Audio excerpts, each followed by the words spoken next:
भारत की सेनाओं को हम हमेशा सलाम करते हैं। हम जानते हैं कि सशक्त हैं और हमें सुरक्षा प्रदान करने के लिए तत्पर हैं।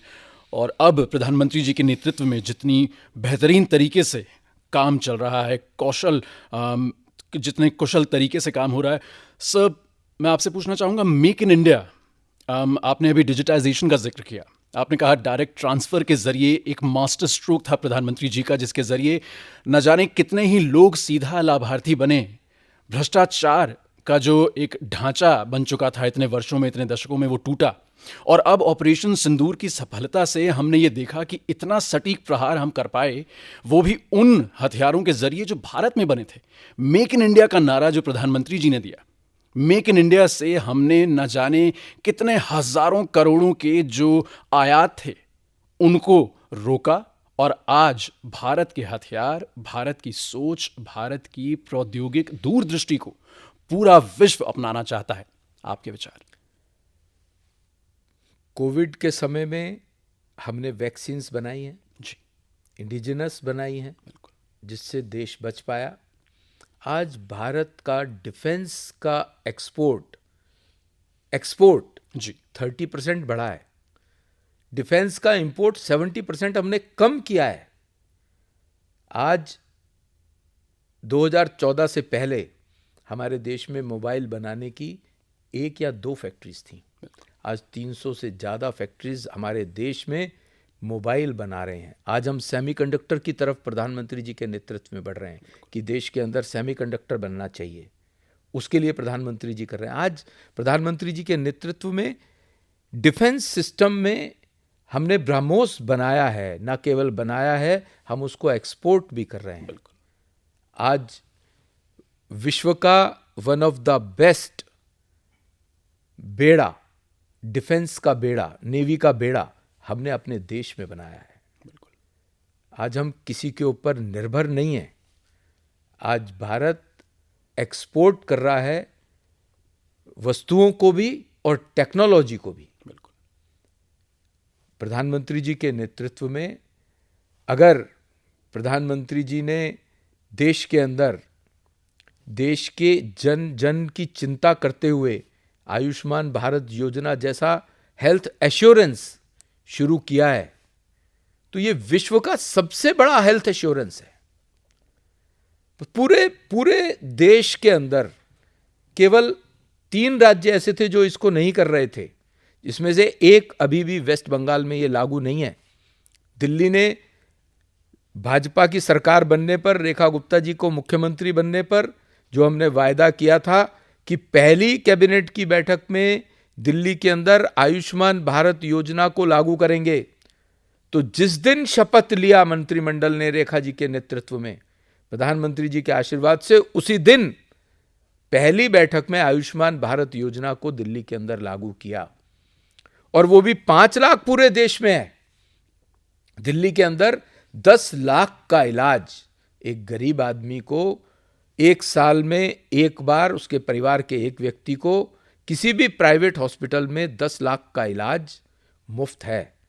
और 70 वर्ष से ऊपर के जो बुजुर्ग हैं देश में, दिल्ली में विशेष तौर से आयुष्मान वय वंदन योजना की बात कर रहा हूं, उसमें चाहे वो अमीर हो चाहे वो गरीब हो, 70 साल से ऊपर का कोई भी बुजुर्ग, उसको भी 10 लाख का इलाज आयुष्मान वय वंदन योजना जो प्रधानमंत्री जी ने पूरे देश में लागू किया। पूरे देश में 5 लाख रुपए मिलते हैं, 5 लाख का इलाज मुफ्त है। दिल्ली के अंदर रेखा जी के नेतृत्व में प्रधानमंत्री जी के आशीर्वाद से 10 लाख का इलाज मुफ्त है। और न केवल इसको लागू किया, इस योजना को हम जमीन तक भी ले आए हैं और लगभग 2-2.5 लाख से ज़्यादा कार्ड आज हमारे बन के तैयार हुए हैं। उड़ीसा भी इस एम्बिट में नहीं था, लेकिन उड़ीसा में भी भारतीय जनता पार्टी की सरकार बनने के बाद उसको लागू किया गया। तो ये प्रधानमंत्री जी की जन कल्याण की जो उनकी सोच है, जिसके कारण से मैंने बताया कि भारत की अर्थव्यवस्था आज 4थे नंबर पर विश्व पे पहुंची है और 2029 आते आते हम विश्व की 3री बड़ी अर्थव्यवस्था होंगे। और इसी के साथ चलते चलते 2047 में भारत विकसित होगा, ऐसा मैं मानता हूँ। बिल्कुल ऐसी हमारी भी उम्मीद है। जैसा आपने कहा मंत्री जी कि बहुत ज़रूरी था मूलभूत ढांचे पर काम किया जाना, क्योंकि जितनी भी बातें, जितने भी वायदे प्रधानमंत्री जी ने 2014 में किए थे, उन सब के पूरा होने के लिए बहुत ज़रूरी था कि जिस मूलभूत कार्य की अब तक कोई चर्चा नहीं करता था, वो अब पूरे किए जाएं। बिल्कुल वैसे ही अगर हम बात करें 11 वर्षों में युवा शक्ति को किस तरीके से बढ़ावा मिला है। हम देखते थे बैंक्स के बाहर लोन लेने वालों की लाइनें लगती थीं। हम देखते थे किस तरीके से स्टार्टअप कल्चर बिल्कुल नहीं था, किस तरीके से लोग एक नया व्यापार चलाने में, उसको व्यवस्थित करने में घबराते थे। गवर्नेंस की बहुत कॉम्प्लेक्सिटीज थीं।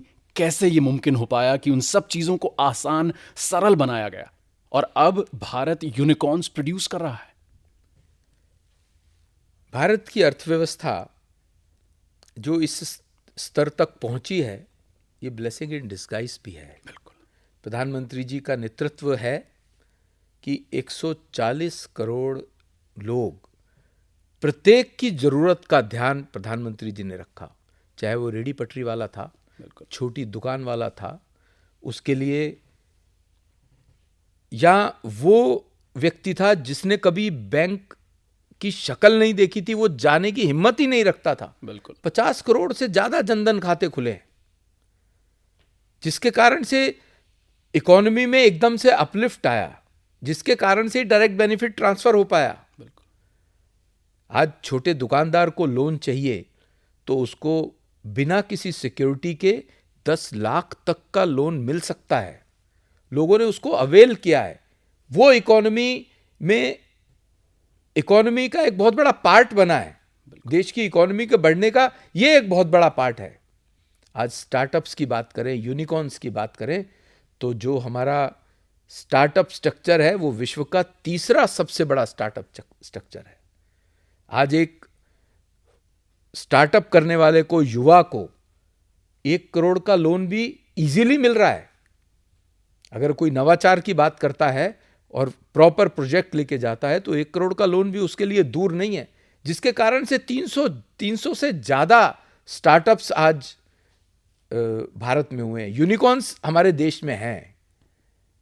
तो ये जो युवाओं के लिए उनको सेल्फ सफिशिएंट बनाना, आत्मनिर्भर करना, आज हमारे देश का युवा नौकरी मांगने वाला नहीं है, वो नौकरी देने वाला बन गया है।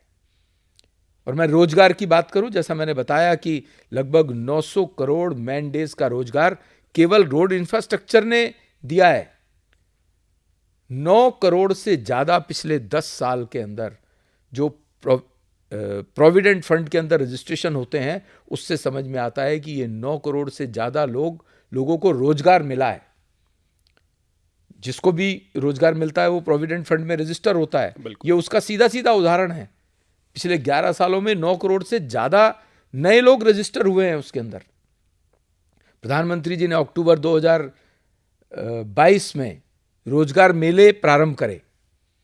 आज 15 से ज्यादा रोजगार मेले हो चुके हैं।